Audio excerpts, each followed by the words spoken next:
এদিকে এদিকে খুতবা শুরু হবে। একজন এই পাশে আসুন।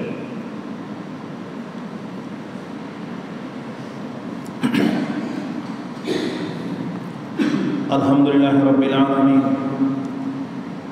والصلاة والسلام على أشرف الأنبياء والمرسلين نبينا محمد وعلى آله وصحبه أجمعين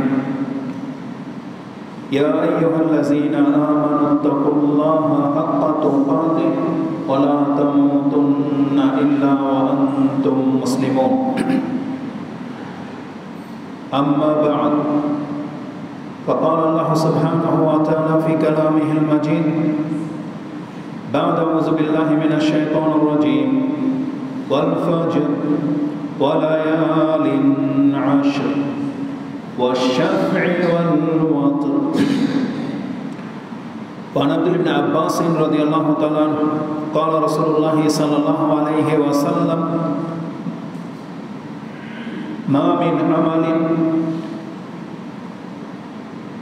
من عمل أزكاه عند الله ولا أعظم أجرا من خير تعمله في أشهر الأضاحي فقالوا يا رسول الله ولا الجهاد في سبيل الله قال ولا الجهاد في سبيل الله إلا رجلا خرج بنفسه وماله ثم لم يرجع من ذلك من شيء ذلك بشيء رواه أحمد والترمذي هذا لفظ له وأخرجه البخاري أيضا। প্রশংসা মাত্র আল্লাহ সুবহানাহু ওয়া তাআলা, যিনি বিশ্ব জগতের একমাত্র মালিক, যিনি আমাদেরকে সৃষ্টি করেছেন এবং একটি নির্ধারিত সময় পর্যন্ত আমাদেরকে কিছু দায়িত্ব দিয়েছেন এবং তিনি আমাদেরকে সম্মানিত করার লক্ষ্যে আমাদের এই অল্প সময়ের কর্মের মাঝে অনেক বেশি বরকত দিয়েছেন। বিগত জাতিতেও এই ইবাদতগুলো ছিল, কিন্তু তাদের ইবাদতের নেকির তুলনায় আমাদের ইবাদতের নেকি অনেক বেশি বর্ধিত করা হয়েছে। তাদের ইবাদতে তারা হয়তো 1 গুণ নেকি পেত, কিন্তু আমাদের ইবাদতে আল্লাহ আমাদেরকে 10 থেকে শুরু করে 700 এমনকি 1000 পর্যন্ত নেকি দিয়ে থাকেন। তো যে আল্লাহ আমাদের কল্যাণের জন্য আমাদেরকে এত বেশি নেকি ব্যবস্থা করে দিয়েছেন, আমরা তার প্রশংসা করি, আমরা বলি আলহামদুলিল্লাহ।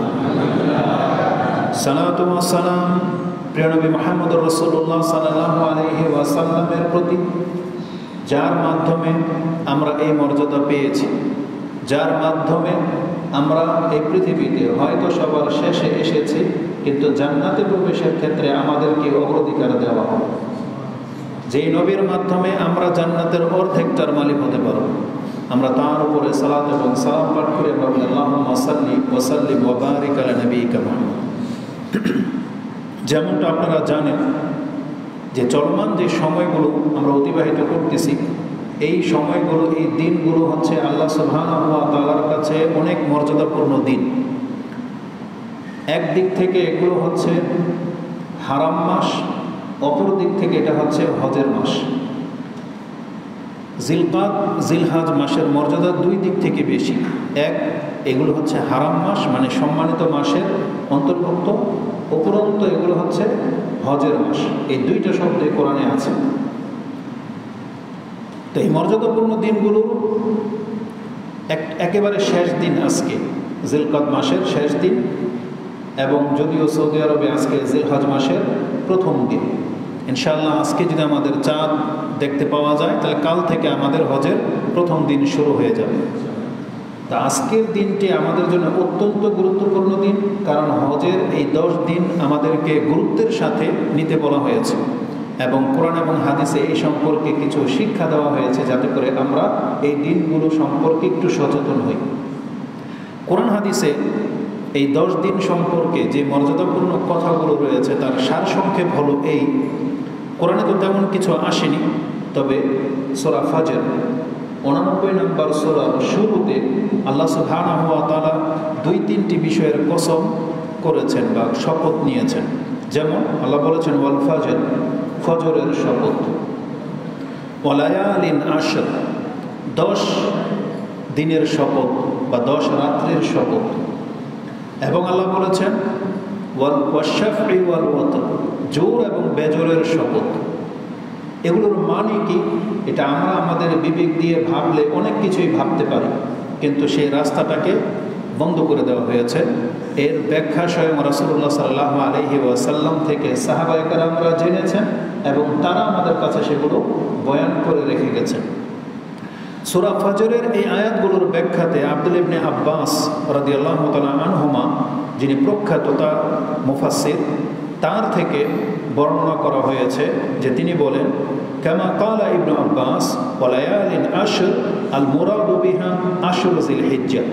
আল্লাহ যে 10 রাত্রের শপথ করেছেন এটার উদ্দেশ্য হলো হজের 10 দিন। আল্লাহ সুবহানাহু ওয়া তাআলা এখানে এই 10 দিনের শপথ নিয়েছেন। তার মানে আল্লাহ সুবহানাহু ওয়া তাআলা গুরুত্বপূর্ণ বহু কিছুর শপথ নিয়েছেন, এগুলো আমাদের কাছে গুরুত্ব তুলে ধরার জন্য। যেমন প্রথম গুরুত্বপূর্ণ সময় হলো ফজরের ওয়াক্ত। এই ফজরের সময়টা অত্যন্ত গুরুত্বপূর্ণ। যেমন কোরআনের আরেক জায়গায় আল্লাহ বলেছেন ওয়াল আসর, আসরের ওয়াক্তটা অত্যন্ত গুরুত্বপূর্ণ।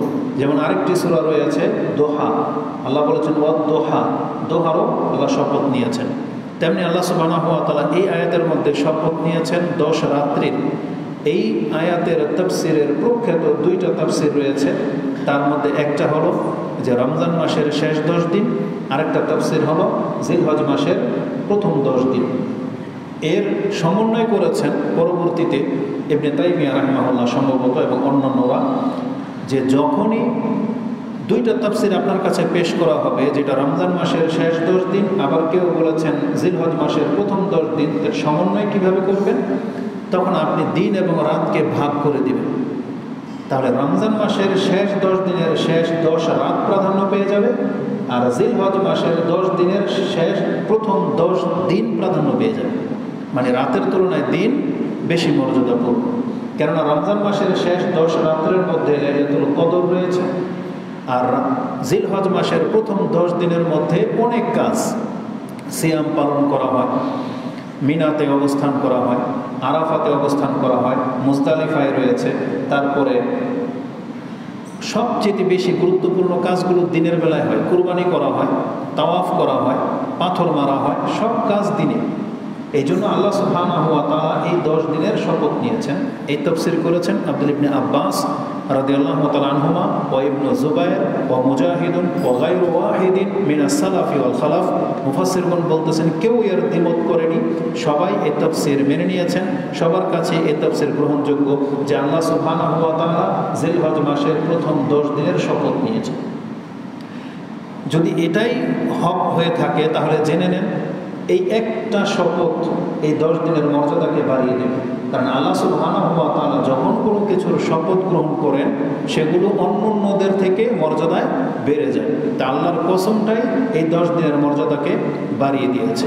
উপরন্তু রাসূলুল্লাহ সাল্লাল্লাহু আলাইহি ওয়াসাল্লাম থেকে এই 10 দিন সম্পর্কে গুরুত্বপূর্ণ একটা হাদিস বিভিন্ন কিতাবে বিভিন্ন ভাষায় এসেছে। সেই ভাষাগুলো এরকম, আন ইবনে আব্বাসিন ক্বালা রাসূলুল্লাহ সাল্লাল্লাহু আলাইহি ওয়াসাল্লাম। 3টা ভাষা আমি আপনার কাছে পেশ করব। মা মিন আইয়ামিন আল আমালু সালিহু ফিহা আও ফিহিন্না, একটা ভাষা যে এমন কোনো আমল নেই ভালো কাজ, মা মিন আইয়ামিন আল আমালু সালিহু ফি, মানে এমন কোনো দিন নেই যেই দিনগুলোতে মানুষ ভালো ভালো কাজ করে থাকে।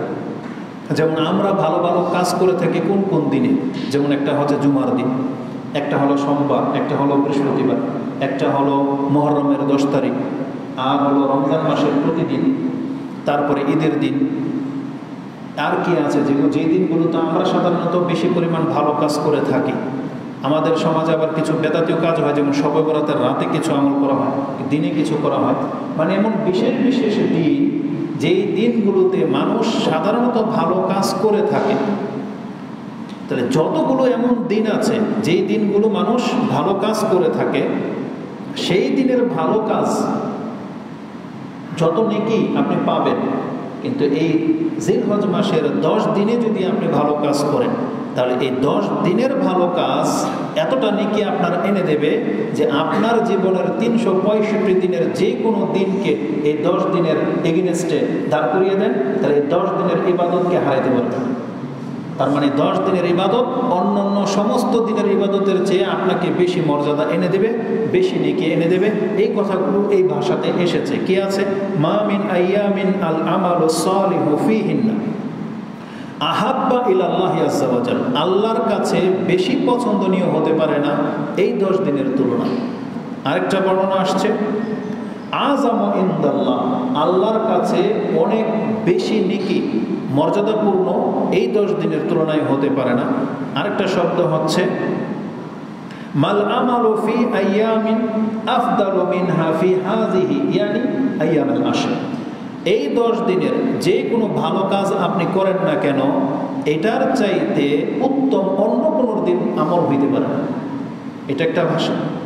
আরেকটা ভাষা হচ্ছে মা মিন আমালিন আজকাহা আজকা ইনদাল্লাহি ওয়ালা আযামা আজরা, এমন কোনো আমল নেই মিন খায়রিন ভালো কাজ যা করা হয় মিন খায়রিন তা'মালুহু ফি আশরিল আদাহি, এই কুরবানির মাসের 10 দিনে প্রথম 10 দিনে যেই কাজগুলো করা হয় এই কাজের তুলনায় আজকাহা ইনদাল্লাহ, আল্লাহর কাছে বেশি পবিত্র এবং বেশি নেকি এনে দিতে পারে অন্য কোনো দিনের ইবাদত এই 10 দিনের ইবাদতের ধারে প্রান্তে আসতে পারবে না। তার মানে এই পুরো কথাটার মানে হলো যে এই 10 দিন আপনি যে কোনো কাজ করবেন সেটা হবে উত্তম, এই 10 দিনে আপনি যে কোনো ভালো কাজ করবেন এটা নেকি হবে বেশি, এই 10 দিনের যে কোনো ভালো কাজ আপনি করেন এটা আল্লাহর কাছে বেশি পবিত্র, সম্মানজনক এবং বেশি মর্যাদাপূর্ণ, এবং আল্লাহ বেশি পছন্দ করেন এই 10 দিনের ইবাদতকে। এইভাবে রাসূলুল্লাহ সাল্লাল্লাহু আলাইহি ওয়াসাল্লাম যখন বললেন তখন সাহাবীদের কৌতূহল জন্মে গেছে, তাহলে আমরা যখন জিহাদ করি কোনোদিন সেটারও কি এত নেকি হবে না? বলছেন কালু ওয়ালাল জিহাদু ফি সাবিলিল্লাহ ইয়া রাসূলুল্লাহ, আল্লাহর রাস্তায় যে আমরা জিহাদ করি সেই জিহাদেও কি এত নেকি পাওয়া যাবে না? এই 10 দিনে যদি ভালো কাজ করে নেকি পাওয়া যায়? রাসূল বলছেন ওয়ালাল জিহাদু ফি সাবিলিল্লাহ, কেউ যদি আল্লাহর রাস্তায় জিহাদও করে তারপরেও এই 10 দিনের ইবাদতের নেকিকে কেউ হারাতে পারবে না, জিহাদ করেও না।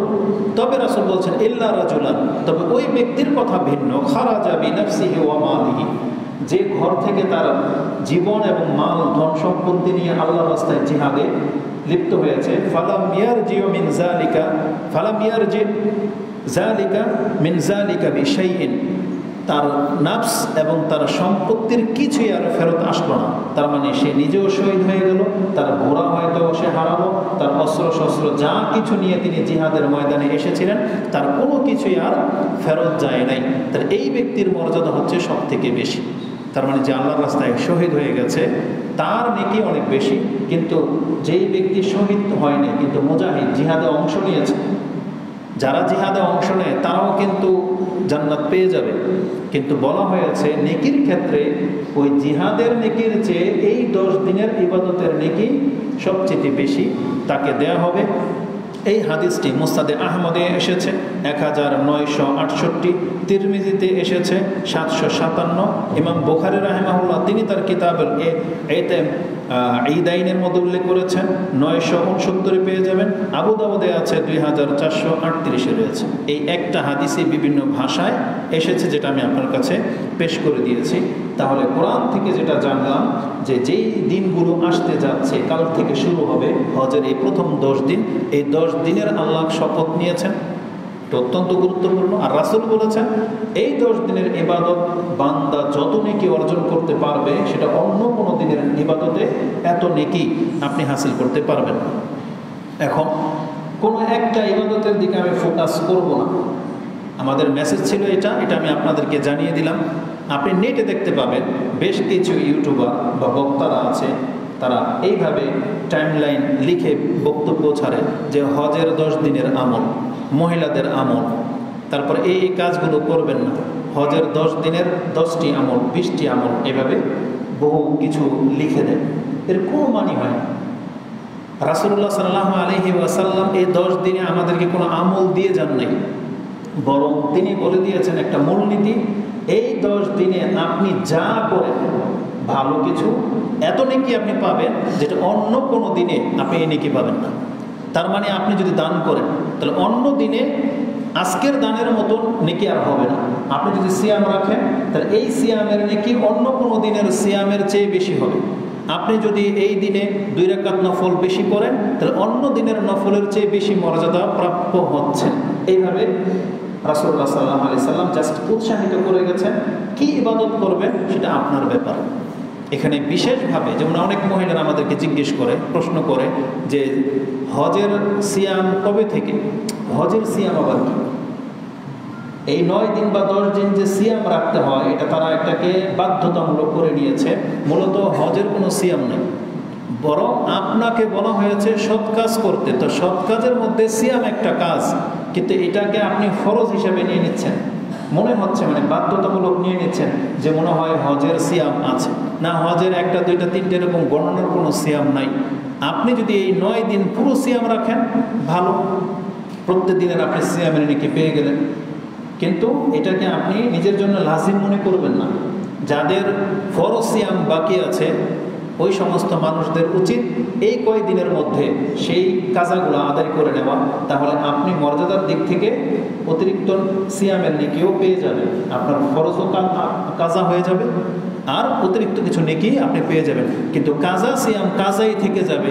আর আপনি হজের নিয়তে 9টা 10টা সিয়াম রাখবেন, এটা সুন্নাহ তরিকা না, বরং আপনার উপরে হজে যেই সিয়ামগুলো এখনো বাকি রয়ে গেছে এগুলো পুরাপুরি আপনার উপরে ফরজ। আর হজের এই 10 দিন সিয়াম রাখা আপনার উপরে ফরজ না। এই জন্য কেউ যেন নিজের উপরে জুলুম না করে। আপনার এই 10 দিনের যে কয়দিন সিয়াম রাখা সম্ভবপর হবে আপনি সিয়াম রাখেন। কিন্তু অনেক মহিলারা আছে এই 10 দিন এমনভাবে সিয়াম রাখবে সে স্বামীকে অসন্তুষ্ট করে দিবে, কিন্তু সে সিয়াম ছাড়বে না, এমন যেন না হয়। যারা সিয়াম রাখতে রাখতে একবার অসুস্থ হয়ে যাবেন এমনটা যেন না হয়। এমন কোনো ওয়ার্কার যদি থেকে থাকেন যে সিয়াম রাখার বাহানায় আপনি মালিকের কাজে ত্রুটি করবেন, এটা আপনার জন্য জায়েজ হবে না। এটা হচ্ছে তাদের জন্য যাদের পক্ষে সম্ভব আপনি সিয়াম রাখেন। 9টা রাখতে হবে জরুরি নয়, যে কয়টা রাখেন রাখেন, ইনশাআল্লাহ সিয়ামের কথাতে আসবে। তাহলে আমরা শুধু এই হাদিস থেকে যেটা জানলাম, এই 9 দিন 10 দিন আপনি যে কোনো ভালো কাজ করেন না কেন এটা আল্লাহর কাছে পছন্দনীয়, আল্লাহর কাছে বেশি মর্যাদাপূর্ণ, আল্লাহ সুবহানাহু ওয়া তাআলার কাছে এটা বেশি সম্মানজনক বলে আমাদেরকে জানানো হয়েছে। আল্লাহ যেন আমাদেরকে এই 10 দিন এই হকগুলো আদায় করার তৌফিক দান করেন। এমনিতেই সৎ কাজ করার অনেক নেকি। এমনিতেই একজন ব্যক্তি যদি সবসময় সৎ কাজে লেগে থাকে তাহলে তার অনেক নেকি। এই মর্মে একটা জিনিস আমি আপনাদেরকে দেখাই যে সৎ কাজের গুরুত্ব সম্পর্কে কোরআন হাদিসে যথেষ্ট কথা আছে। একটা হাদিস আপনি নিয়ে নেন, ইমাম তিরমিজি সেটাকে কোট করেছেন, 2329 আপনি পেয়ে যাবেন, এবং 2330ও আছে একই হাদিস। যে একজন ব্যক্তি রাসূল সাল্লাল্লাহু আলাইহি ওয়াসাল্লাম জিজ্ঞেস করেছেন, আন্না আরাবিয়ান কালা ইয়া রাসূলুল্লাহ মান খায়রান নাস, কোন ব্যক্তি সবচেয়ে উত্তম? তখন রাসূলুল্লাহ সাল্লাল্লাহু আলাইহি ওয়াসাল্লাম বলেছেন, মান তালা উমরুহু ওয়া হাসুনা আমালুহু, যার বয়সে যে বেশি এবং যার আমলও সুন্দর, তাহলে এই ব্যক্তি হচ্ছে সবচেয়ে বেশি সম্মানিত। আইয়ু নাসে খায়র বলা হয়েছে, কোন ব্যক্তি সবচেয়ে সম্মানিত বা ভালো? বলছে সমাজের মধ্যে যার বয়স বেশি আর যৌবন কাল থেকে তার আমল বেশি, তাহলে এই ব্যক্তি হচ্ছে সমাজের সবচেয়ে ভালো ব্যক্তি। যার বয়স হয়তো 60-70 হয়ে গেছে, আর আমি আর আপনি 60-70 বয়সে পৌঁছতে পারবো কিনা কোনো গ্যারান্টি নেই। তারপরে যেই ব্যক্তি 60-70 বছর ধরে নামাজ আদায় করতেছে, হালাল খাচ্ছে, দাঁড়িয়ে রেখেছে, কত শতবার তিনি আল্লাহ জিকির করেছে, কত কোরআন পড়েছে, কত ভালো কাজগুলো করেছে, কত সিয়াম সে জমা করেছে যেটা আমার আপনার নাই। তাহলে এই জন্য যার বয়স বেশি, যার ইবাদতও বেশি, এই ব্যক্তি হচ্ছে সবচেয়ে ভালো।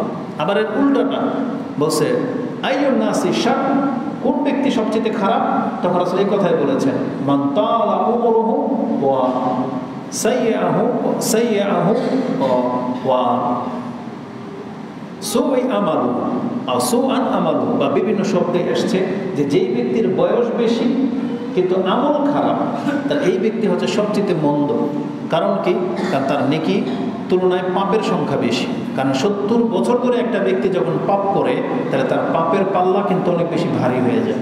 তো এই জন্য যার বয়স বেশি আবার খারাপ কাজও বেশি, তাহলে এই ব্যক্তি হচ্ছে সবচেয়ে মন্দ ব্যক্তি। এই জন্য আমাদেরকে কি করতে হবে? আমাদেরকে আল্লাহর কাছে কল্যাণকর বয়স চাইতে হবে, যে আল্লাহ যতদিন এই পৃথিবীতে বেঁচে থাকি আমাদের আমল নামায় যেন ভালো কিছু থাকে, মন্দ কেন কিছু যেন না থাকে। তো রাসূল সাল্লাল্লাহু আলাইহি ওয়াসাল্লাম বলেছেন, যেই ব্যক্তির আমল ভালো, বয়স বেশি, সেই ব্যক্তি হচ্ছে ভালো। তাহলে সৎ কাজের প্রতি আমাদেরকে উৎসাহিত করা হয়েছে। আর উপরন্তু বলেছি, এটা হলো জিলকদ মাস এবং জিলহজ মাস, এই মাসগুলো হচ্ছে হারাম মাস। আল্লাহ যে 4 মাসকে হারাম করেছেন তার মধ্যে এই 2টা, তারপরেরটা হচ্ছে মুহররম, আরেকটা হচ্ছে রজব। এই 4 মাস হচ্ছে হারাম, নিষিদ্ধ মাস। এই মাসে রক্তপাত ঘটানো জায়েজ নেই। তো ইসলামের অন্যান্য যেই পাপগুলো সবসময় হারাম, কিন্তু এই 4 মাসে আরো বড় হারাম, মানে অনেক বেশি পাপ হবে যদি কেউ করে। তো এই কথা বলে দিয়ে আল্লাহ সুবহানাহু ওয়া তাআলা সূরা হজ 22 নম্বর সূরার 32 নম্বর আয়াতে বলেছেন, যালিকা ওয়া মান ইউআযযিম শাআইরাল্লাহ ফাইন্নাহা মিন তাকওয়াল কুলুব। এটা এই জন্য যে যারা আল্লাহর নিদর্শনগুলোকে মূল্যায়ন করবে, এটা মূলত কারা করে? যাদের অন্তরের মধ্যে তাকওয়া আছে, যাদের অন্তরের মধ্যে তাকওয়া আছে। আল্লাহ বলেছেন ফাইন্নাহা মিন তাকওয়াল কুলুব, তার অন্তরে যে আল্লাহ ভীতি আছে এটা তার প্রমাণ। তার মানে আল্লাহর নিদর্শনগুলোকে মূল্যায়ন তো তারাই করে যারা আল্লাহ সুবহানাহু ওয়া তাআলাকে ভয় পায়, আল্লাহর অসন্তুষ্টিকে ভয় পায়। যারা আল্লাহর সন্তুষ্টির প্রত্যাশা রাখে তারা এইসব জিনিসগুলোকে মূল্যায়ন করে। যেমন দেখবেন আজান হয়ে গেলে কথাবার্তা বন্ধ করে দেয়, যে আজান হচ্ছে, আজানের জবাব দেয়। তারপরে মসজিদে আসে, মসজিদে কোনো ময়লা দেখতে পেলে সে যত বড় দামি ব্যক্তি হোক না কেন, সে নিজে ময়লাটাকে তুলে নেয়, কারোর জন্য কোনো ওই ক্লিনারের জন্য রেখে দেয় না। এটা কারা করে? যাদের অন্তরে আল্লাহর ভয় আছে। কিন্তু যার অন্তরে ভয় নেই, অহংকার, তার চোখের সামনে ময়লা পড়ে থাকবে, সে উঠাবে না। সে মনে করবে যে মানুষের কাছে আমি ছোট হমু বা কিছু, সে অন্যকে আদেশ করবে কিন্তু নিজে উঠাবে না। কিন্তু একজন আল্লাহওয়ালা লোক, তার চোখের সামনে মসজিদে হোক এমনকি রাস্তাঘাটে হোক, এটা পিন পড়ে আছে, আপনি যত বড় ব্যক্তি হন না কেন, আপনার চোখের সামনে এটা আপনি তুলতে বাধ্য যদি আপনি আল্লাহকে ভয় করে থাকেন। আল্লাহ সুবহানাহু ওয়া তাআলার নিদর্শনগুলোকে তারাই মূল্যায়ন করে যাদের অন্তরে আল্লাহ ভীতি আছে। আর উপরন্ত যখন আমাদেরকে জানিয়ে দেওয়া হয়েছে এটা হচ্ছে জিলকদ মাস, জিলহজ মাস, কত শত মানুষ আল্লাহর ডাকে হজ করতে চলে গেছে, আর আমরা দুনিয়াতে আমাদের পরিবার নিয়ে ব্যস্ত। আমাদেরকে ভয় করা উচিত যে আল্লাহ সুবহানাহু ওয়া তাআলার এই হুরমতগুলোকে যেন আমরা রক্ষা করে চলি। এই জন্য আল্লাহ সুবহানাহু ওয়া তাআলা বলেছেন, যালিকা ওয়া মান ইউআযযিম শাআইরাল্লাহি ফাইন্নাহা মিন তাকওয়াল কুলুব।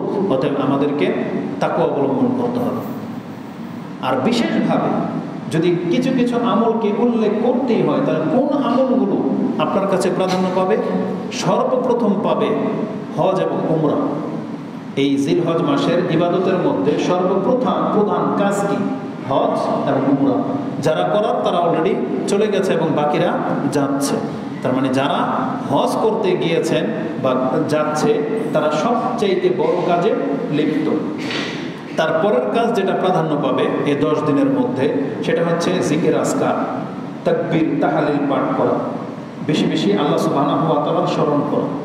তৃতীয় যেটা প্রাধান্য পাবে সেটা হচ্ছে আপনার নফল সালাত। 5 ওয়াক্ত সালাত তো আপনাকে পড়তেই হবে, এটা তো বাধ্যতা, আপনার বাধ্যতামূলক। উপরন্তু যে নফল সালাতগুলো আছে, সুন্নতগুলো আছে, আপনি এই 10 দিন আরও গুরুত্বের সাথে আদায় করবেন। তারপরে প্রাধান্য পাবে কোরআন তেলাওয়াত, তারপরে প্রাধান্য পাবে দান সাদকা, তারপরে প্রাধান্য পাবে যদি আপনার পক্ষে সম্ভব হয় লাগাতার 9 দিন আপনি সিয়াম রাখেন। তারপরে এই 10 দিনের ইবাদত হলো কুরবানি। কুরবানির একটা ইবাদত যেটা 10 তারিখে আমরা করব, তাই প্রস্তুতি 10 দিনের মধ্যেই নিতে হয়। তারপরে গুরুত্বপূর্ণ একটা ইবাদত হলো ঈদের সালাত, যা এই 10 দিনের মধ্যে রয়েছে। এগুলো হলো মূলত আমাদের আমল। আর কন্টিনিউ আমরা এই 9 দিন কী করতে পারি? যেটা আমরা হজে যাইনি, তাহলে আমাদের জন্য প্রাধান্যযোগ্য আমল হচ্ছে সিয়াম রাখা, প্রাধান্যযোগ্য আমল হচ্ছে নফল সালাত বেশি বেশি আদায় করা, প্রাধান্যযোগ্য আমল হচ্ছে কোরআন তেলাওয়াত করা, তারপরে হচ্ছে জিকির আজকার করা আর দান সৎকার করা। এই আমলগুলো এটা সবার মাঝে থাকতে হবে, যেটা অত্যন্ত গুরুত্বপূর্ণ। এই জন্য ইনিয়ে বিনিয়ে কথা বলার কোনো প্রয়োজন হয় না, বরং এই আমলগুলো বা যেই কাজটা আপনার জন্য সবচেয়ে বেশি সহজ হতে পারে, সারাদিন জিকির করা, দান সৎকার করা, যে কাজটা আপনার জন্য সবচেয়ে বেশি সহজ, আপনি এমন একটা ভালো কাজে এই 10 দিন নিজেকে লাগিয়ে রাখার বা ব্যস্ত রাখার চেষ্টা করবেন। আল্লাহ আমাদেরকে তৌফিক দান করুন, আমিন। রাসূলুল্লাহ সাল্লাল্লাহু আলাইহি ওয়াসাল্লাম থেকে আমাদেরকে যে দিক নির্দেশনা দিয়ে দেওয়া হয়েছে সেটা হলো আজকে আমাদের যেই কাজটা করণীয়, বিশেষ করে যারা কোরবানি করবেন মানে ইচ্ছা পোষণ করেছেন, যারা পশু কিনে ফেলেছেন অথবা কেনার জন্য প্রস্তুত, বা যারা কোরবানি সাধারণত করে থাকেন এমন প্রত্যেক কর্তা, মানে যার টাকা দিয়ে কোরবানির পশুটা কেনা হবে, যিনি হলেন ঘরের কর্তা, মানে মূল যিনি বাবা অথবা বড় ভাই বা মা, যিনি সংসারটাকে চালিয়ে থাকেন বা যিনি কুরবানি করে থাকেন, এমন ব্যক্তির জন্য সুন্নাহ হলো আপনি আজকে চাঁদ ওঠার আগেই আপনার অবাঞ্ছিত যে লোমগুলো আছে পরিষ্কার করার থাকলে আজকে আপনি পরিষ্কার করে নেবেন, নখ কাটার থাকলে কেটে নেন। কারণ চাঁদ উঠে গেলে আপনাকে কুরবানি হওয়া পর্যন্ত নিজেকে এগুলো থেকে বিরত রাখতে হবে। এই সম্পর্কে রাসূলুল্লাহ সাল্লাল্লাহু আলাইহি ওয়াসাল্লাম থেকে দিক নির্দেশনা রয়েছে। উম্মে সালামা রাদিয়াল্লাহু তাআলা আনহা তিনি বলেন, আন্নান নবী সাল্লাল্লাহু আলাইহি ওয়াসাল্লাম ক্বালা ইযা দাখালাতিল আশরু, যখনই এই 10 দিন শুরু হয়ে যাবে, ও আরাদা আহাদুকুম আইয়ুদাহিয়া, আর যেই ব্যক্তি কুরবানি করতে ইচ্ছা পোষণ করেছো বা যার নিয়তে আছে কুরবানি করবে, ফালা ইয়ামাসসা মিন শারিহি ওয়া বাশারিহি শাইআন, তাহলে সেই ব্যক্তি যেন চাঁদ উঠে গেলে সে যেন তার নখ এবং তার লোম স্পর্শ না করে, তার মানে এগুলো যেন না কাটে। চুল হোক, মোচ হোক, গোফ হোক, তারপরে নাভের নিচের হোক, হাতের নিচের হোক, যে কোনো জায়গার লোক সে যেন না উঠায়, না কাটে, এবং নখ যেন না কাটে। এটা কখন? যখন চাঁদ উঠে যাবে বা জিলহজের দিন ঘোষণা হয়ে যাবে। যেমন সৌদি আরবে কালকে চাঁদ দেখতে পেয়েছে, আজকে থেকে জিলহজ শুরু হয়ে গেছে। আমাদের ইনশাআল্লাহ আশা করা যায় যে আজকে চাঁদ উঠে যাবে এবং কাল থেকে আমাদের শুরু হয়ে যাবে। এই জন্য যারা আজকে পরিষ্কার হয়ে গেছে তো হয়ে গেছে, আর না হলে এখান থেকে গিয়ে আপনি আজকে সন্ধ্যার আগেই পরিষ্কার হয়ে নেবেন। এটা মা, বোন, মহিলা এবং পুরুষ সবার জন্য। কিন্তু কারা? যাদের টাকায় কুরবানিটা হবে, যিনি সংসারের প্রধান তিনি, এটা সবার জন্য না। যেমন একটা সংসারের মধ্যে কয়েকজন সদস্য থাকে, বাচ্চারা থাকে, এমন না যে সবাইকে এখন নখ কাটতে হবে, না, এটা শুধু যাদের টাকায় কুরবানি করা হবে। মান আরাদা আইয়ুদাহিয়া, যে ইচ্ছা পোষণ করেছে যে আমি কুরবানি করব, এই সুন্নতটা হচ্ছে তার জন্য। এই হাদিস ইমাম মুসলিম কোট করেছেন, যেটা আপনি 5011-তে পেয়ে যাবেন। কতক্ষণ পর্যন্ত? হাত্তা ইউদাহি, এই হাদিসটা আপনি পেয়ে যাবেন 5015-তে। তার মানে ইমাম মুসলিম রাহিমাহুল্লাহর 36 নম্বর কিতাবুল আদাহি, কুরবানির অধ্যায়টা আপনি পড়েন, তাতে এই হাদিসগুলো পেয়ে যাবেন। তাতে আছে ফালা ইয়াখুযান্না মিন শারিহি ওয়ালা মিন আযামিহি ওয়ালা মিন আজফারিহি শাইআন হাত্তা ইউদাহিয়া, সে কুরবানি হয়ে যাওয়া আগ পর্যন্ত তার এই চুল এবং নখকে সে যেন থামিয়ে রাখে। কুরবানি হয়ে গেছে তারপরে আপনি পরিষ্কার করতে পারেন, কোনো বাধা নাই। এটা হচ্ছে এই চাঁদ ওঠার আগেই আমাদের আমল, যেটা ইমাম মুসলিম থেকে আপনি পেয়ে যাবেন। এখন কেউ যদি ধরেন তারপরে ভুলে যদি কেটে ফেলে, মনে নাই, ধরেন 2 দিন পর যদি কেটে ফেলেন চুল বা নখ, তাতে আপনার কুরবানির কোনো ক্ষতি হবে না, জেনে নেন। কুরবানির কোনো ক্ষতি হবে না, আপনার নেকিও ঘাটতি হবে না, আর কুরবানি হওয়া না হওয়ার কোনো সম্পর্ক নাই। এটা অতিরিক্ত একটা আমল, সুন্নাহ, যেটার মাধ্যমে হয়তো আল্লাহ আমাদেরকে আরও বেশি নেকি দিতে চেয়েছেন, বা এটার হিকমত সম্পর্কে ওলামারা বলেছেন, যারা হজে যায় যেই দিন থেকে তারা ইহরাম বেঁধে নেয়, হজ কুরবানি পশু জবা হওয়া পর্যন্ত তারা কিন্তু এই কাজটা করে। তারা আতর মাখে না, তারা মাথা ঢাকে না, তারা নখ কাটতে পারে না, চুল কাটতে পারে না, সুগন্ধি ব্যবহার করতে পারে না। মানে মুহরিম ব্যক্তির জন্য যেগুলো হারাম তারা এগুলো করতে পারে না। আমাদেরকেও তার সাদৃশ্য দিয়ে দেওয়া হয়েছে। আমরা হয়তো তাদের মধ্যে এমন হারাম হই না, আমরা হয়তো পোশাক করতে পারবো, আমরা হয়তো আতর সুগন্ধি মাখতে পারবো, কিন্তু আমাদের জন্য জাস্ট নিষেধ করে দেওয়া হয়েছে আমরা যেন নখ আর চুল না কাটি, বাস এতটাই। কিন্তু তারা সহবাস করতে পারবে না, আমরা পারবো। আমরা গোসল করতে পারবো, আমরা কাপড় পরিবর্তন করতে পারবো, আমরা আতর ব্যবহার করতে পারবো। কেউ যেন আবার এটাকে আবার ওই মুহরিম ব্যক্তির মতো না ভাবে যে হজে যা যা করা যায় না, এই 10 দিন হয়তো আমি করতে পারবো না, বিষয়টা এমন না। বরং আমাদের সমাজের মূর্খামির মধ্যে একটা মূর্খামি হলো এই 10 দিন তারা মুরগিও জবাই করে। আপনাদের অঞ্চলে আছে এগুলো? কিছু কিছু অঞ্চলে এই 10 দিন কি করে? মুরগি জবাই করবে না। যদি আত্মীয় স্বজন বেড়াইতে আসে সে অন্য কিছু খাওয়াবে, কিন্তু মুরগি আর খাওয়াবে না। তাদের ধারণা হলো যে এই কুরবানির আগে আর কোনো পশু জবাই করা যায় না। বরং জেনে নেন জবাই করা যায় একেবারে যখন তখন একবারে আপনি যদি কুরবানির ঈদের দিনও কোনো কিছু জব করেন এটাও আপনার জন্য জায়েজ। আর এটার দলিল আপনি নিতে পারেন বারা ইবনে আযিব রাদিয়াল্লাহু তাআলা সেই হাদিস থেকে যে তার খালু এটা বকরি জবাহ করে ফেলেছিল ঈদের নামাজের আগে। তারপর রাসূল কি বলেছেন, ইন্নামা যাবাহা লিনাফসি, এটা হচ্ছে তোমার গোশত খাওয়ার বকরি, এটা এখন কুরবানি হিসেবে কবুল হবে না, তবে এটা তোমার গোশত খাওয়ার বকরি হয়ে গেছে, তুমি এর বদলায় আরেকটা কুরবানি তুমি করো। তাহলে ওখানে যদি অপরাধ হতো রাসূল সাল্লাল্লাহু আলাইহি ওয়াসাল্লাম তো তাকে নিষেধ করতেন বা বলতেন তুমি তো অনেক বড় অপরাধ করে ফেললাম, বরং অপরাধ কিছুই না, শুধু খালি কুরবানিটা তার হয় নাই, কিন্তু এটা গোশত খাওয়ার বকরি রূপে রূপান্তরিত হয়ে গেছে। তো এই বিভ্রান্তি মূর্খামি থেকে উঠে আসেন। আপনি ঈদের আগ দিন পর্যন্ত মুরগি খান, গরু খান, খাসি খান, যা খাবার খাবেন তাতে আপনার কোনো অপরাধ বা গুনাহ কিছুই লেখা হবে না, বরং এটা সাধারণ দিনের মতোই আপনার আমল। তবে কুরবানি হতে হবে নামাজের পরে, যেটা আমরা কুরবানির চ্যাপ্টারে আপনার কাছে উল্লেখ করব। তো যদি ভুল ত্রুটিক্রমে কোনো ব্যক্তি চুল বা নখ এগুলো কেউ কেটে ফেলে, এতে তার কোনো বড় মাপের কোনো অপরাধ হবে না, এমনটাই বলেছেন ইমাম শাফি ওয়াহতাজ্জু বিহাদিসিন আয়েশা। এবং ইমাম শাফি রাহিমাহুল্লাহ এমনটা বলার পেছনে তার দলিল হলো তিনি আয়েশা রাদিয়াল্লাহু তাআলা আনহার বর্ণিত একটা হাদিস পেশ করেছেন যে আন্নান নবী সাল্লাল্লাহু আলাইহি ওয়াসাল্লাম কানা ইয়াবআসু বিল হাদিয়্যি মিনাল মদিনা, রাসূলুল্লাহ সাল্লাল্লাহু আলাইহি ওয়াসাল্লাম মদিনা থেকে কুরবানির পশু মক্কাতে পাঠাতেন হাজীদের মাধ্যমে, যে এটা এই পশুটা মানে মক্কায় গিয়ে কুরবানি হবে। তাহলে রাসূলের হাদিস কি, মান আরাদা আইয়ুদাহিয়া, যেই ব্যক্তি কুরবানি করবে সে যেন চুল নখ না কাটে। আর আয়েশা রাদিয়াল্লাহু তাআলা আনহা তিনি বলতেছেন রাসূল সাল্লাল্লাহু আলাইহি ওয়াসাল্লাম প্রায় বছরই মক্কাতে তিনি কুরবানির গরু পশু পাঠাতেন জবাহ করার জন্য, কিন্তু রাসূলুল্লাহ সাল্লাল্লাহু আলাইহি ওয়াসাল্লাম তিনি ওই কাজগুলো থেকে বিরত থাকতেন না যেগুলো থেকে মুহরিম ব্যক্তিরা বিরত থাকে, যেমন চুল কাটা, নখ কাটা, আতর লাগানো, সহবাস করা, এগুলো রাসূল সাল্লাল্লাহু আলাইহি ওয়াসাল্লাম বিরত থাকতেন না। তাহলে ইমাম শাফি রাহিমাহুল্লাহ এই হাদিসটাকে আমভাবে নিয়েছেন যে কোনো কিছু থেকে বিরত থাকতেন না বলতে চুল নখ কাটাও এটা কোনো বড় কোনো বিষয় না। তার মানে তিনি ইঙ্গিত প্রমাণ করেছেন যে চাইলে রাসূল সাল্লাল্লাহু আলাইহি ওয়াসাল্লাম এটাও হয়তো কাটতেন, এটা তার একটা ইস্তেহাদ তিনি এই হাদিস থেকে করেছেন, এটা হচ্ছে তার দলিল। তাহলে ইমাম শাফি রাহিমাহুল্লাহ তিনি বলেছেন কেউ যদি চুল নখ এগুলো ভুলে ক্রমে কেটে ফেলে এটা তার বড় কোনো অপরাধ এবং তার কুরবানি হওয়া না হওয়ার সাথে কোনো সম্পর্ক নাই। আর আমাদের সমাজের মসজিদগুলোতে হয়তো আমি এই মিম্বর থেকে আপনাদেরকে এটা বলা হবে না, তবে বাংলার জমিনের প্রায় মিম্বর থেকে এই হাদিস অবশ্যই পেশ করা হবে। সেটা কি, যে রাসূলুল্লাহ সাল্লাল্লাহু আলাইহি ওয়াসাল্লাম এক ব্যক্তিকে বলেছিলেন যে যেই ব্যক্তি কুরবানি করতে সামর্থ্য রাখে না সে যেন তার চুল নখকে থামিয়ে রাখে, কুরবানির দিন যারা পশু জবাহ করার পশু জবাহ করবে, আর যেই ব্যক্তি পশু জবাহ করতে পারবে না সে চুল নখ কেটে নিলেই তার কুরবানির নেকি পেয়ে যাবে।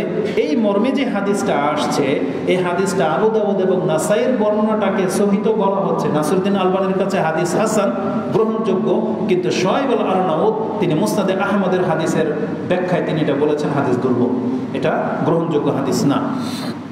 হাদিসটা এরকম, আন আব্দুল ইবনে আমর ইবনে আস আন্না রাসূল সাল্লাল্লাহু আলাইহি ওয়াসাল্লাম ক্বালা লিরাজুলিন, রাসূল এক ব্যক্তিকে বললেন উমিরতু বিয়াউমিল আদহা ঈদান জাআলাল্লাহু আযজা ওয়া জাল্লা লিহাযিহিল উম্মাহ, আল্লাহ আমাকে আদেশ করেছেন আমি যেন কুরবানির দিনটাকে ঈদের দিন হিসেবে গ্রহণ করি, এটা আল্লাহ এই উম্মতের জন্য ওটাকে ঈদের দিন হিসেবে গ্রহণ করতে বলেছেন। এই হাদিস তো সহিহ, এতটুকু সহিহ। তারপরে ফাকাল রাজুল, ওই ব্যক্তি বললেন আরাআইতা ইন লাম আজিদ ইল্লা মানিহাতান উনসা, ওই ব্যক্তি সম্পর্কে আপনি কি বলবেন যেই ব্যক্তির কাছে কুরবানি করার মতো কোনো পশু নাই, শুধু এমন একটা বকরি বা পশু আছে যেটা তাকে দেওয়া হয়েছিল শুধু দুধ পান করার জন্য। যেমন একজনের পক্ষ থেকে দেওয়া হয়েছে যে আমার এই গাভীটা তোমার কাছে দিলাম, তোমাকে দিলাম, তুমি এটা দুধ পান করবে, এমনভাবে তারা দান করতো, শর্ত হচ্ছে দুধ পান করার জন্য দিয়েছে। আমি কি তাহলে সেটা জবাহ করবো? রাসূল বলছেন লা ওদেহিয়া ও উনসা আমি কি তাহলে এটা দিয়ে কুরবানি করে ফেলবো? তখন রাসূল সাল্লাল্লাহু আলাইহি ওয়াসাল্লাম বলছেন ক্বালা লা, তুমি এটাকে কুরবানি করবে না, ওয়ালাকিন তাখুযু মিন শা'রিকা, তুমি তোমার চুলগুলোকে কাটো না, থামিয়ে রাখো, ওয়া আজফারিক, তোমার নখগুলোকে থামিয়ে রাখো, অতাকুসু ওয়াতাকুসু শারিবাক, এবং তুমি তোমার এই মোজগুলোকে কাটা থেকে তুমি থামিয়ে রাখো। ওয়াতাহলিকু আনাতা, এবং তোমার ওই নাভির নিচের যে লোমগুলো আছে এগুলোকে তুমি মানে ফেলা থেকে বিরত থেকো। এটা কখন তুমি করবে? ঈদের দিন। ঈদের দিন তুমি তোমার চুলকে কাটার কেটে নিও, মোষ ছোট করার ছোট করে নিও, নখ কাটার কেটে নিও, নাভির নিচের লোম উপরে ফেলার উপরে ফেলে নিও। ফাযালিকা তামামু উদহিয়াতিকা ইনদাল্লাহি আযজা ওয়া জাল, তাহলে তোমার পক্ষ থেকে একটা পূর্ণ কুরবানি আল্লাহর কাছে গণ্য হয়ে যাবে। এটা হচ্ছে হাদিস। তাহলে হাদিস যদি সহিহ হতো তাহলে আমরা এই নেকি পাওয়ার জন্য আমাদের চুল নখ দাড়ি সব রেখে দিতাম, শুধু ঈদের দিন আমরা কেটে নিতাম। আবার কিছু মানুষ তো এমনও হবে যে এই 10 দিন সে দাড়িও কাটবে না, ঈদের চাঁদ রাতের দিন ঠিকই সে দাড়ি শুদ্ধ সেভ করে ফেলে। এরকম ব্যক্তিরা আছেন। তো আল্লাহ এদেরকে হিদায়াত দান করে। দাড়ি কোনো অবস্থায় ফেলা জায়েজ নেই পুরুষদের জন্য। জি, তাহলে এই হাদিস যদি সবার কাছে গ্রহণযোগ্য হতো তাহলে এটা অবশ্যই একটা নেকির ব্যাপার ছিল, যে তাহলে আমরা সবাইকে বলতাম যে আপনি চুল নখ কিছুই কাটেন না, সবার জন্য কুরবানির দিন ফেলে দিয়ে আমরা নেকি পেয়ে যাব। তো এই হাদিসকে যেহেতু 2 জন ইমামের কাছে গ্রহণযোগ্যতা পেয়েছে, এই জন্য কেউ কেউ বলেছেন তাহলে এই ইবাদতটা সবার জন্য, চাইলে সবাই এটা আমল করতে পারে, কোনো বাধা নাই। আসলে এটা কোনো ব্যক্তির জন্য শর্ত আরোপ করা হয় নাই। এখন কেউ যদি চান যে আপনি চুল নখ কাটবেন না, তাহলে আজকে থেকে যা কাটার কেটে নেন, চাঁদ উঠে গেলে আপনার স্পর্শ করবেন না, কুরবানির দিন আপনি পরিষ্কার হয়ে নিন। আমরা আল্লাহর কাছে আশা করতে পারি, আল্লাহ যদি আমাদেরকে নেকি দেয় কেউ ধরে রাখতে পারবে না। তবে এটার হুকুমটা আপনাকে জানতে হবে, এটা আমাদের উপরে ফরজও না। আর এই হাদিস শুআইব আল আরনাউত দুর্বল বলেছেন, যেটা আপনি মিশকাতে পেয়ে যাবেন। মিশকাতে হাদিস নাম্বার হচ্ছে 1479, আর নাসাইতে পেয়ে যাবেন 4365, আবু দাউদে পেয়ে যাবেন 2789। তাহলে আবু দাউদ এবং নাসাইতে এই বর্ণনাটা আসছে যে যেই ব্যক্তি কুরবানি করার সামর্থ্য রাখে না, সে যদি এই 10 দিন চুল নখ কাটা থেকে বিরত থাকে আর যদি কুরবানির দিনে যদি চুল নখ ফেলে দেয়, তাহলে আল্লাহর কাছে পূর্ণ কুরবানির নেকি সে পেয়ে যাবে। হাদিস আমাদের কাছে দুর্বল, এজন্য এটাকে জোর দিয়ে আপনার কাছে বলতেছি না। তবে কেউ যদি চায় আপনি করতে পারেন, এটাকে লাজিম দায়মান বা সুন্নাহ আপনি মনে করবেন না। আল্লাহর কাছে শুধু আমরা এটা আশা রাখতে পারি যে আল্লাহ সুবহানাহু ওয়া তাআলা তিনি আমাদেরকে নেকি দিতে পারেন ইনশাআল্লাহ। তো মোটামুটি এটা হলো আজকের কাজ, যে আজকে চাঁদ ওঠার আগেই আমাদেরকে যারা কুরবানি করব তারা যেন প্রস্তুতি নিয়ে নেই। সেটা মা বোন হতে পারে, আপনারা হতে পারেন, যার টাকায় কুরবানি হবে বা যিনি সংসারের প্রধান, এটা তার জন্য স্পষ্ট হাদিস রাসূল সাল্লাল্লাহু আলাইহি ওয়াসাল্লাম থেকে প্রমাণিত। আর অন্যদের জন্য এমনি মানে কেউ চাইলে করতে পারেন, কোনো বাধা নাই ইনশাআল্লাহ, তবে শর্ত না কারো জন্য। দ্বিতীয় কাজ হলো চাঁদ উঠে গেলে আপনি নিজের চোখে যখন চাঁদ দেখতে পাবেন তখন সুন্নাহ হলো চাঁদ দেখে বা চাঁদের দিকে তাকিয়ে একটা দোয়া করা, যেটা রাসূলুল্লাহ সাল্লাল্লাহু আলাইহি ওয়াসাল্লাম থেকে প্রমাণিত রয়েছে। তালহা ইবনে উবাইদিল্লাহ আন্না নবী সাল্লাল্লাহু আলাইহি ওয়াসাল্লাম কানা ইযা রাআল হিলাল, রাসূলুল্লাহ সাল্লাল্লাহু আলাইহি ওয়াসাল্লাম যখন প্রথম দিনের চাঁদ দেখতে পেতেন, قال اللهم أهله وفي رواية أهله وفي رواية أهلله, দুইভাবে বলতেন, আল্লাহ তুমি এই চাঁদকে আমাদের কাছে উদিত করো, আলাইনা বিল ইউমনি ওয়াল ঈমান ওয়া সালামাতি ওয়াল ইসলাম রাব্বি ওয়া রাব্বুকাল্লাহ। এই হাদিসটি তিরমিজিতে রয়েছে, দোয়ার অধ্যায় পেয়ে যাবেন 3451-তে, মুসনাদে আহমদে হাদিসটি 1397-তে রয়েছে, এবং মিশকাতে হাদিসটি আপনি 2428-এ পেয়ে যাবেন, 2428 মিশকাতে। তো এই হাদিসের মান হাসান, গ্রহণযোগ্য, যে রাসূলুল্লাহ সাল্লাল্লাহু আলাইহি ওয়াসাল্লাম তিনি চাঁদ দেখে দোয়া করতেন, যেটা আমরাও করতে হবে, আমাদেরকে চাঁদ দেখার চেষ্টাও করতে হবে। যদিও অধিকাংশ মুসলিমদের চরিত্র থেকে এই সুন্নত হারিয়ে গেছে, তাদেরকে যদি জিজ্ঞেস করি আজকে কত তারিখ, অধিকাংশ মানুষ বলতে পারবে না, কবে চাঁদ উঠবে তার কোনো খবর নেই। সে শুধু মসজিদের ইমামের দিকে তাকিয়ে থাকে, মসজিদের মাইক থেকে ঘোষণার জন্য সেখানে অপেক্ষা করে, তার নিজের কোনো দায় দায়িত্ব নাই। এটা অধিকাংশ মুসলমানরা নিজেদেরকে এইভাবে দুনিয়ার দিকে ব্যস্ত করে নিয়েছেন। অথচ এই কাজটা রাসূলুল্লাহ সাল্লাল্লাহু আলাইহি ওয়াসাল্লাম নিজেও করতেন। তিনি চাঁদ দেখার চেষ্টা করতেন, চাঁদ দেখে তিনি দোয়া করতেন। আর এই দোয়ার মধ্যে 4টা জিনিস আছে যেটা আমাদের প্রত্যেকের জন্য প্রযোজ্য। কে আছেন যার নিরাপত্তার প্রয়োজন নেই? কে আছেন যিনি সুস্থ থাকতে চান না? কে আছেন যার ঈমান আমল নিয়ে বা ইসলাম নিয়ে ভয় ভীতি রাখেন না? বরং প্রত্যেক মাসে পৃথিবীতে এমন কিছু ঘটে, অনেক মানুষ ঈমান হারা হয়ে যায়, অনেক মানুষ নাস্তিক হয়ে যায়, অনেক মানুষ কত রকমের বিপদ আপদে পতিত হয়, অথচ আল্লাহর কাছে আপনি আগে থেকেই নিরাপত্তা চেয়ে নিলেন। এটা তো রাসূল সাল্লাল্লাহু আলাইহি ওয়াসাল্লাম করতেন। অতএব আমাদেরকে এটা করা উচিত, আমাদের আমলের মধ্যে এটা রাখা উচিত। তাহলে আমাদের দ্বিতীয় কাজ হলো আজকে চাঁদ দেখার চেষ্টা করা, আর চাঁদ দেখতে পেলে আজকে দেখেন আর কালকে দেখেন, আপনার নজরে চাঁদ আসলেই আপনি বলবেন আল্লাহুম্মা আহিল্লাহু আলাইনা বিল ইয়ুমনি ওয়াল ঈমান ওয়া সালামাতি ওয়াল ইসলাম রাব্বি ওয়া রাব্বুকাল্লাহ। রাব্বি ওয়া রাব্বুকাল্লাহ এটা অতিরিক্ত একটা শব্দ দোয়ার সাথে লাগিয়ে দেওয়া হয়েছে। কেন? যাতে করে পৃথিবীবাসী এটা বুঝতে পারে যে আমরা চাঁদের দিকে তাকিয়ে দোয়া করি বটে, কিন্তু চাঁদের কাছে চাই না, চাই কার কাছে? আল্লাহর কাছে। এই জন্য চাঁদকে সম্বোধন করে রাসূল বলতেন রাব্বি ওয়া রাব্বুকাল্লাহ, আমার এবং তোমার রব আল্লাহ। এই জন্য চাঁদ আমাদেরকে কিছু দিতে পারে না, বরং আমাদেরকে আল্লাহ সুবহানাহু ওয়া তাআলার কাছেই চাইতে হবে। তাহলে এটা ছিল আমাদের দ্বিতীয় আমল, যেটা আজকে আমরা চাঁদ দেখতে পেলে করবো ইনশাআল্লাহ। এরপর থেকে যেটা শুরু হবে অধিক মাত্রায় তাকবীর তাহলিল পাঠ করা। এই মর্মে আল্লাহ সুবহানাহু ওয়া তাআলা কোরআনে আমাদেরকে আদেশ করেছেন লিয়াশহাদু মানাফিআ লাহুম ওয়া ইয়াযকুরু ইসমাল্লাহি ফি আইয়ামিন মা'লুমাত। আল্লাহ বলেছেন, হে ইব্রাহিম আলাইহিস সালামকে বলেছিলেন তুমি হজের ঘোষণা করো, যারা এখানে আসবে। কেন আসবে? মানাফিআ লাহুম, এতে তাদের অনেক লাভ আছে, এবং তারা কি করবে? ওয়ায়াযকুরু ইসমাল্লাহি আলাইহি, এখানে এসে আল্লাহর নাম তারা স্মরণ করবে, অধিক মাত্রায় তারা স্মরণ করবে। ফি আইয়ামিন মা'লুমাত, জানাশোনা এই দিনগুলোতে। আরেকটা শব্দ হচ্ছে আল হাজ্জু আশহুরুম মা'লুমাত, হজ হচ্ছে জানাশোনা কয়েকটা দিন। এই দুই আয়াতের তাফসিরে আব্দুল্লাহ ইবনে আব্বাস রাদিয়াল্লাহু তাআলা আনহুমা তিনি বলেন ওয়াজকুরু আল্লাহ ওয়াজকুরুল্লাহ ফি আইয়ামিন মা'লুমাত, এর মানে হচ্ছে আইয়ামুল আশর ওয়াল আইয়ামিল মাদুদাত আইয়ামুত তাশরিক। দুইটা শব্দ আসছে, মালুমাত আর মাদুদাত। মালুমাত মানে জানাশোনা দিন, এই জানাশোনা দিন মানে হচ্ছে হজের প্রথম 10 দিন, আর মাদুদাত মানে গণনার কয়েকদিন মানে হলো আইয়ামে তাশরিক, সেটা 10 তারিখ 11-12 হতে পারে, আর না হলে 11-12-13, এই 3 দিনকে আইয়ামে তাশরিক বলা হয়েছে, যেই দিনগুলোতে অধিক মাত্রায় আল্লাহকে স্মরণ করতে বলা হয়েছে।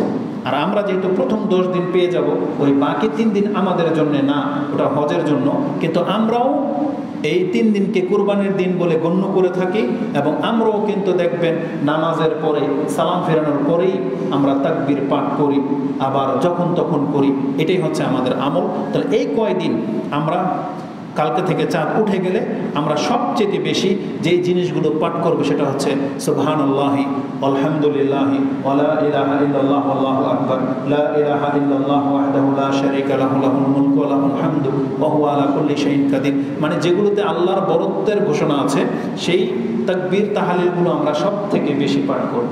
এটা একটা মর্যাদার কথা বলে দিই। রাসূল সাল্লাল্লাহু আলাইহি ওয়াসাল্লাম বলেছেন লান আকুলা, কোনো একদিন, রাসূল বলেছেন কোনো একদিন যদি আমার জবান থেকে বেরিয়ে যায় সুবহানাল্লাহি ওয়া আলহামদুলিল্লাহি ওয়া লা ইলাহা ইল্লাল্লাহু আল্লাহু আকবার আহাব্বা ইলাইয়া মিম্মা তালাআত আলাইহি শামস। এটা ইমাম মুসলিম তার জিকিরের অধ্যায়ে এনেছেন, যে আয়েশা রাদিয়াল্লাহু তাআলা আনহা বলেন রাসূল বলেছেন যদি কোনোদিন সকালে উঠে আমার এই কথা বলার তৌফিক হয়ে যায় যে আমার জবান থেকে শুধু এই 4টা কালেমা উচ্চারণ হবে সুবহানাল্লাহি ওয়া আলহামদুলিল্লাহি ওয়া লা ইলাহা ইল্লাল্লাহু আল্লাহু আকবার, তাহলে আমার এই তৌফিক পাওয়াটা আমি আল্লাহর কাছে বেশি পছন্দ করি ওই সমস্ত সম্পত্তির চেয়ে যেগুলোর উপরে সূর্য উদিত হয়। তার মানে সূর্য উদিত হয় পৃথিবীর উপরে, তার মানে পৃথিবীর সম্পত্তির চাইতেও রাসূল সাল্লাল্লাহু আলাইহি ওয়াসাল্লাম বেশি পছন্দ করতেন তার এই তৌফিক পাওয়া, যে তিনি কোনোদিন সুবহানাল্লাহি ওয়া আলহামদুলিল্লাহি ওয়া লা ইলাহা ইল্লাল্লাহু আল্লাহু আকবার এটা বলার তৌফিক যেন তার হয়ে যায়। অন্য ব্যক্তি পুরো দুনিয়া নিয়ে যাক, কিন্তু রাসূল বলেছেন আমার কাছে এটা বেশি পছন্দনীয় যে আমি মুহাম্মদ অন্তত 4টা কালেমা যেন আমার জবান দিয়ে উচ্চারণ করার তৌফিক পেয়ে যাই, অন্যরা দুনিয়া পেয়ে যাক, কিন্তু আমার কাছে এই 4টা কালেমা পড়াটাকে বেশি পছন্দ তিনি রাসূল সাল্লাল্লাহু আলাইহি ওয়াসাল্লাম করেছেন। তাহলে আমাদেরকে রাসূলুল্লাহ সাল্লাল্লাহু আলাইহি ওয়াসাল্লাম জিকির করতে বলেছেন।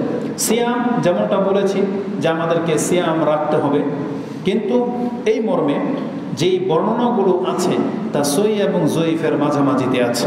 যেমন রাসূলুল্লাহ সাল্লাল্লাহু আলাইহি ওয়াসাল্লাম তিনি কি করতেন, এই 9 দিন সিয়াম রাখতেন কি রাখতেন না, এই মর্মে 2টা মত। একটা মত হলো যে রাসূলুল্লাহ তিনি এই 10 দিন সিয়াম রাখতেন, মানে 9 দিন সিয়াম রাখতেন। এই মর্মে যে হাদিসটা আসছে আন বাদে আজওয়াজি নবী সাল্লাল্লাহু আলাইহি ওয়াসাল্লাম, রাসূলের কোনো এক স্ত্রী থেকে এটা বর্ণনা করা হয়েছে। ক্বালাত কানা রাসূলুল্লাহ সাল্লাল্লাহু আলাইহি ওয়াসাল্লাম ইয়াসুমু 9 জিলহিজ্জা, একটা বর্ণনা। আরেকটা বর্ণনা আসছে ইয়াসুমু 9 মিন জিলহিজ্জা ওয়া ইয়াউমি আশুরা ওয়া সালাসাতা আইয়ামিন মিন কুল্লি শাহর আউয়ালু ইসনাইনি মিন শাহরি ওয়াল আউয়াল সানি ওয়া মিনা শাহরি ওয়াল খামিস।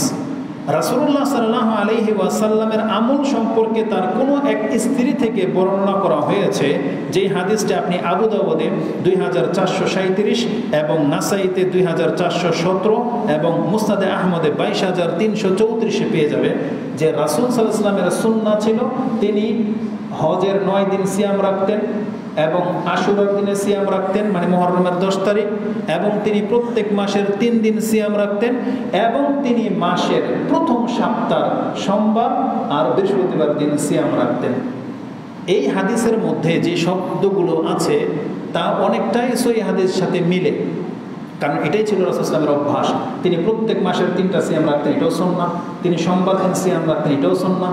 বৃহস্পতিবার দিন সিয়াম রাখতেন, এটাও সুন্নাহ। কিন্তু সেটা শুধু মাসের প্রথম সপ্তাহে রাখতেন, এইটা সুন্নাহ, এটা কথা সঠিক নয়। আর এই প্রথম 9 দিন তিনি সিয়াম রাখতেন, এটাও এই বর্ণনাতে সহিহ হিসাবে পাওয়া যায়। কিন্তু এই হাদিসকে 2টা মত পেশ করা হয়েছে। নাসিরউদ্দিন আলবানী এটা হাসান বলেছেন, গ্রহণযোগ্য, কিন্তু শোয়েব আল আরনাউত তিনি বলেছেন এটা হাদিস দুর্বল, এই হাদিসের মধ্যে দুর্বলতা রয়েছে। তাহলে এটা স্পষ্টভাবে আপনার কাছে বলা যায় না যে রাসূল সাল্লাল্লাহু আলাইহি ওয়াসাল্লাম লাগাতার 9 দিন সিয়াম রাখতেন, বলা যায় না। কেন না? কারণ আয়েশা রাদিয়াল্লাহু তাআলা আনহা থেকে একটা হাদিস ইমাম মুসলিম কোট করেছেন, তাতে তিনি এর বিপক্ষে মত পাওয়া যায়। সেটা কি? আন আয়েশা রাদিয়াল্লাহু আনহা, এই হাদিসটা কেন সহিহ না? একটা এখানে রাসূল সাল্লাল্লাহু আলাইহি ওয়াসাল্লাম কোন স্ত্রী থেকে শুনেছেন এটার একটা গ্যাপ আছে, অস্পষ্ট। তারপরে বলেছেন এখানে যিনি বর্ণনা করেছেন তিনি, তার পরিচয়ের মধ্যে মানে গ্যাপ আছে, একটা ত্রুটি আছে, যার ফলে তারা দুর্বল বলছেন। আয়েশা রাদিয়াল্লাহু তাআলা আনহা থেকে যেটা ইমাম মুসলিম কোট করেছেন, যে আয়েশা রাদিয়াল্লাহু তাআলা আনহা তিনি বলেন আন্নান নবী সাল্লাল্লাহু আলাইহি ওয়াসাল্লাম লাম ইয়াসুমুল আশরা, রাসূলুল্লাহ সাল্লাল্লাহু আলাইহি ওয়াসাল্লাম তার জীবনে কখনোই তিনি 10 দিন সিয়াম রাখেন নাই। এটা আয়েশা রাদিয়াল্লাহু তাআলা আনহা থেকে ইমাম মুসলিম কোট করেছেন। তার আরেকটা শব্দ হচ্ছে মা রাআইতু রাসূলুল্লাহ সাল্লাল্লাহু আলাইহি ওয়াসাল্লাম সাইমান ফিল আশরিন কাত্তু, আমি কখনোই রাসূল সাল্লাল্লাহু আলাইহি ওয়াসাল্লামকে 10 দিন সিয়াম রাখতে দেখি নাই। এটা আয়েশা রাদিয়াল্লাহু তাআলা আনহার বর্ণনা, যেটা ইমাম মুসলিম কোট করেছেন, যে হাদিসটি আপনি পেয়ে যাবেন 2679, 2680, তিরমিজিতে পেয়ে যাবেন 756। এই হাদিসকে কেন্দ্র করে আবার 2 দল 2 দিকে গেছে। কেউ কেউ বলেছেন এখানে আল আশরা বলা হয়েছে, তার মানে আয়েশা রাদিয়াল্লাহু তাআলা আনহার উদ্দেশ্য হলো যে রাসূল কোনোদিনই জিলহজের 10 তারিখে সিয়াম রাখেন নাই। 10 তারিখ, তো 10 তারিখ তো আমরা সবাই জানি যে ঈদের দিন, ঈদের দিনে সিয়াম রাখা জায়েজই নেই।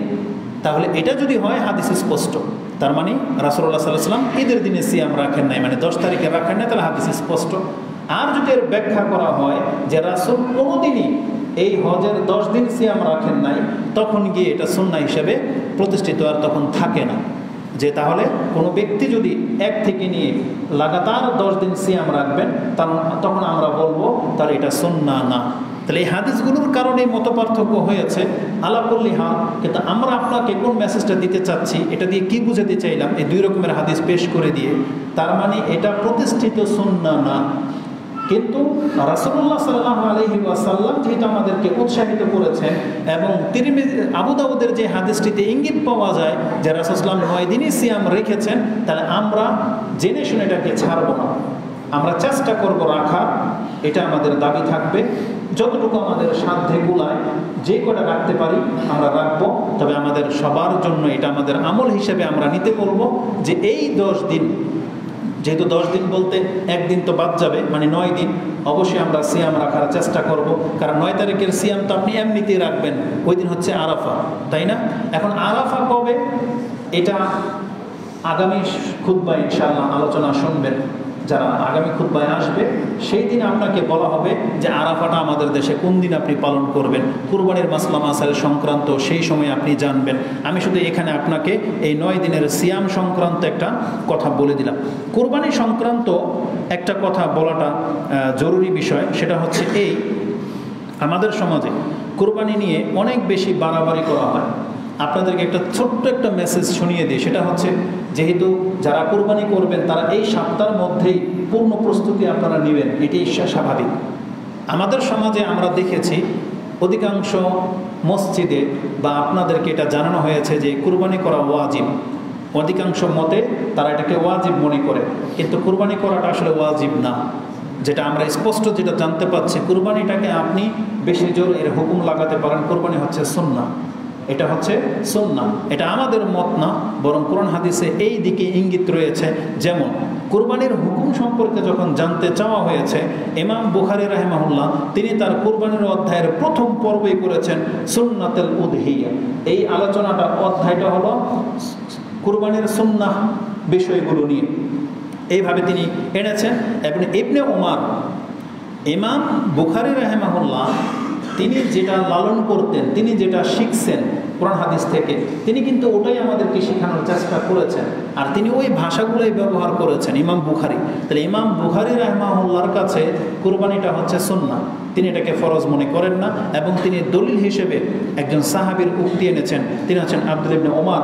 আব্দুল ইবনে ওমর রাদিয়াল্লাহু তাআলা আনহুমাকে জিজ্ঞাসা করা হয়েছিল কুরবানি সংক্রান্ত বিষয়ে, তখন তিনি জবাব দিয়েছিলেন হিয়া সুন্নাতুন ওয়া মারুফাতুন, এটা হচ্ছে সুস্পষ্ট একটা ইবাদত এবং এটা হচ্ছে সুন্নাহ।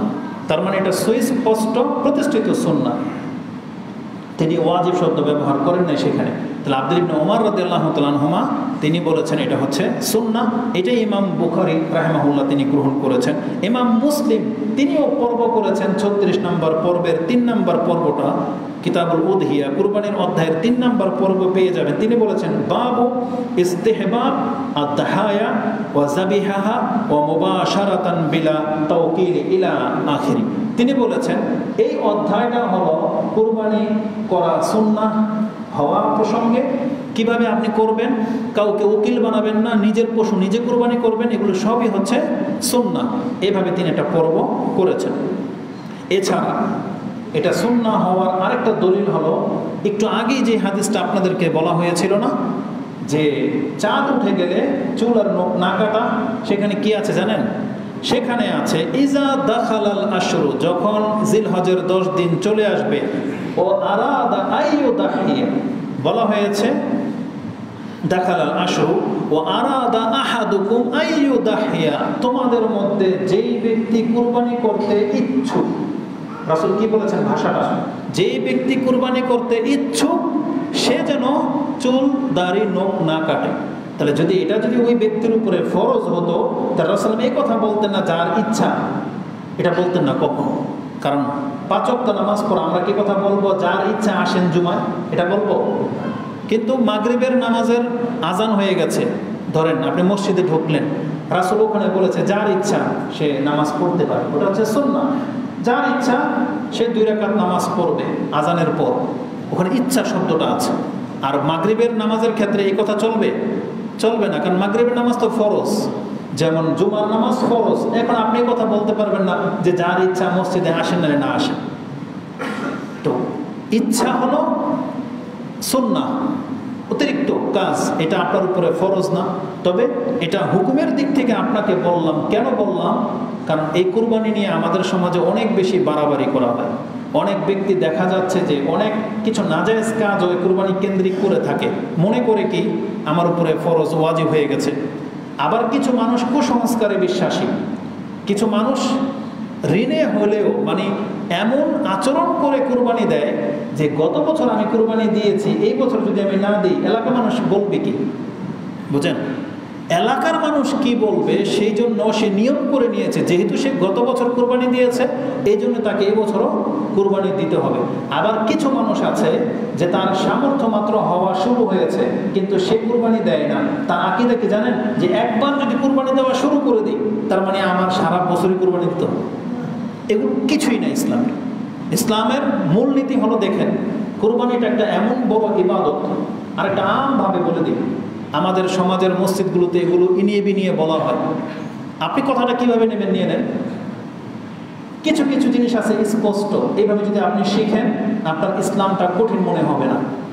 তার একটা কথা হলো ইয়াসিন সূরা, সূরা ইয়াসিন সম্পর্কে যত রকমের কথা আছে একটাও সহি না। কি বুঝলেন? ইয়াসিন সূরা পড়লে কি হয়, এটা হয় সেটা হয়, ইয়াসিন সূরা হচ্ছে কোরআনের মা, এটা পড়লে বিপদমুক্ত, এটা করলে এটা হয়, মরার সময় ইয়াসিন সূরা পড়লে মুর্দা তাড়াতাড়ি মরে যায়, এগুলো একটাও কথা সহি হাদিস দিয়ে আসে না, মানে গ্রহণযোগ্য হাদিসে পাওয়া যায় না। এই প্রত্যেকটা বর্ণনা দুর্বল না হলে যা অন্তত জেনে নেন হাদিস একটাও গ্রহণযোগ্য না। ইয়াসিন সূরা সম্পর্কে বললাম।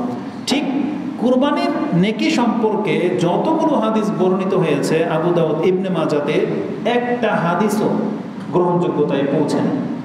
ওলামারা বলেছেন এই হাদিসগুলোর সনদের মধ্যে ত্রুটি আছে, একটা হাদিসও সহির মান পায়নি। বিশেষ করে ইবনে মাজাতে যে হাদিসটা আসছে যে একজন ব্যক্তিকে বলা হয়েছে যে তুমি যদি এগুলো কেটে ফেলো তো কুরবানির নেকি পাবা। আর কুরবানির নেকি সম্পর্কে বলা কি হয়েছে যে একটা পশুর যতগুলো পশম থাকে প্রত্যেক পশমের বিনিময়ে একটা করে নেকি আপনি পাবেন। এই হাদিসগুলো আমাদের সমাজে বলা তো হয় কিন্তু আসলে এগুলো সহির মর্যাদা পায়নি, মানে এটা রাসূলুল্লাহ সাল্লাল্লাহু আলাইহি ওয়াসাল্লামের হাদিস হিসেবে শক্তিশালী হয়নি। এটা ত্রুটি আছে, বর্ণনাকারীদের ত্রুটি আছে, যার ফলে এই হাদিসগুলো আপনাদেরকে আমরা শোনাই না। তাহলে জেনে নেন কুরবানির নেকি কি এটা একমাত্র আল্লাহ ভালো জানে। কিন্তু ওই হাদিসগুলো যে কুরবানির পশুর রক্ত মাটিতে পড়ার আগেই আল্লাহর কাছে আপনার জন্য ক্ষমা ঘোষণা হয়ে যায়, এই ধরনের যে বর্ণনাগুলো আছে সেই হাদিসগুলো সহিহ। ইভেন কুরবানিকে যারা ওয়াজিব বানিয়েছেন তাদের দলিলের মধ্যে একটা দলিল ইবনে মাজার এই হাদিস, যেটা ইবনে মাজা প্রথমে এই হাদিস এনেছেন ওয়াজিব হওয়ার পক্ষে। তিনি আবু হুরায়রা রাদিয়াল্লাহু তাআলা আনহু থেকে আন্না রাসূলুল্লাহ সাল্লাল্লাহু আলাইহি ওয়াসাল্লাম قال মান কানা লাহু সাআতুন ওয়া লাম ইউদাহি ফালা ইয়াকরাবান্না মুসাল্লানা, যেই ব্যক্তির সামর্থ্য আছে, সামর্থ্য থাকা সত্ত্বেও কুরবানি সে করলো না, সে যেন আমাদের মুসাল্লাতে মানে ঈদের নামাজে যেন না আসে। এই হাদিসটা ইবনে মাজাতে এসেছে। নাসরুদ্দিন আলবানী এটাকে গ্রহণযোগ্য বলেছেন, হাসান বলেছেন, কিন্তু অন্যান্যরা এটাকে দুর্বল বলেছেন। কেন? কারণ আবু হুরায়রা রাদিয়াল্লাহু তাআলা আনহু এই হাদিসটা এটা রাসূলের উক্তি না। এটা কার উক্তি? আবু হুরায়রা রাদিয়াল্লাহু তাআলা আনহুর উক্তি বলে বেশি সহিহ। তাহলে যারা বলেছেন হাদিস গ্রহণযোগ্য, কিন্তু গ্রহণযোগ্য এটা রাসূলের উক্তি না, কিন্তু সাহাবীর উক্তি হিসেবে এটা গ্রহণযোগ্য। তবে এই ক্ষেত্রে আমরা বলবো যদি এটা রাসূলের উক্তি নাও হয়ে থাকে, যখন একজন সাহাবী এই ধমক আপনাকে দিয়েছে, বিশেষ করে আবু হুরায়রা, যে সামর্থ্যবান হওয়া সত্ত্বেও যদি তুমি কুরবানি না করো তাহলে তুমি আমাদের সাথে ঈদের নামাজে আইসো না, এটা যৌক্তিক, এটা একটা অবশ্যই একটা যৌক্তিক ধমক, আমরা এটাকে মানার চেষ্টা করব।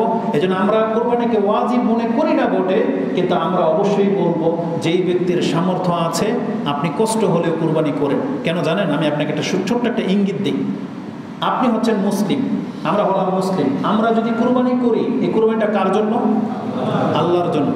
আর আপনি কি জানেন হিন্দুরাও তো কুরবানি করে না? বৌদ্ধরাও করে, হিন্দুরাও করে, খ্রিস্টানরাও করে। নেপালে অনেক দেখেছি যে মহিষ ওরা ওই কূপ দেয় এই মহিষকে গর্দানে, ওরা তো আমাদের মতো জবাহ করে না, কিন্তু ওরা বলি চড়ায়। ওই পশুগুলোর কি মূল্য আছে না নাই? নাকি ওগুলো সস্তা? তাহলে ওগুলোর তো মূল্য আছে। তাহলে একটা হিন্দু যদি ওদের দেবদেবীকে সন্তুষ্ট করার জন্য ওরা পশু জবাহ করতে পারে, এমনকি সেই পশুর গোশত ওরা খায়ও না, ওরা দেবীর সন্তুষ্টির জন্য কুরবানি করে দিয়ে ফেলে দেয়।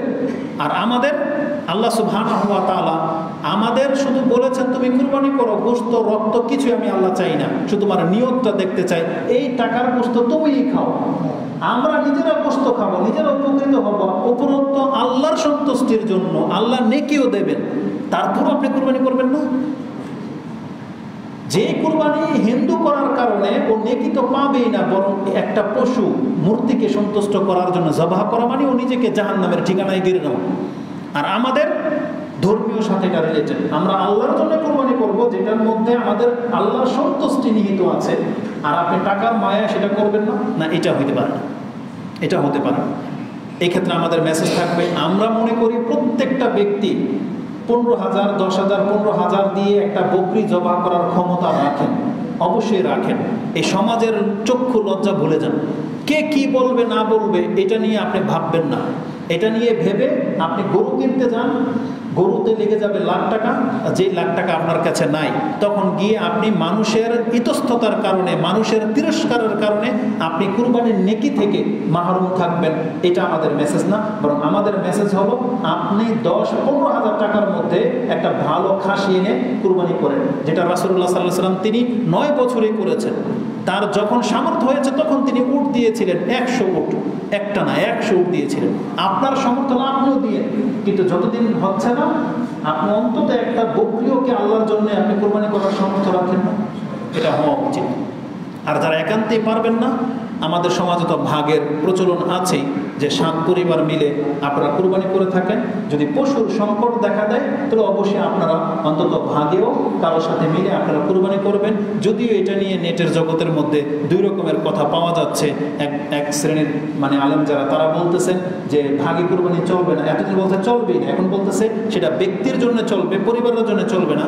তবে কথাটা জেনে নেন, বিজ্ঞ আলেম যেটা বলতেছেন না চলবে, যেটা আপনার ব্যক্তির জন্য চলে ওটা নেকি পরিবারও প্রাপ্য হবে, এটার যথেষ্ট দলিল এবং যুক্তি আছে। ওটা বলতে গেলে 1 খুতবা ওখানে লেগে যাবে, এই জন্য সংকীর্ণ মনে রাখেন না।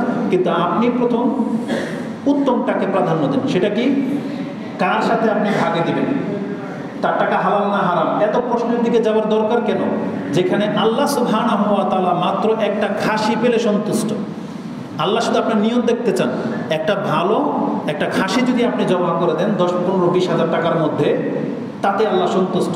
আল্লাহ আপনাকে উট দিতে তো বলেন, আল্লাহ বলছে তুমি আমার জন্য কুরবানি করো। আল্লাহ বলছে ফাসাল্লি লিরাব্বিকা ওয়ানহার, তুমি একটা কুরবানি করো, বাস।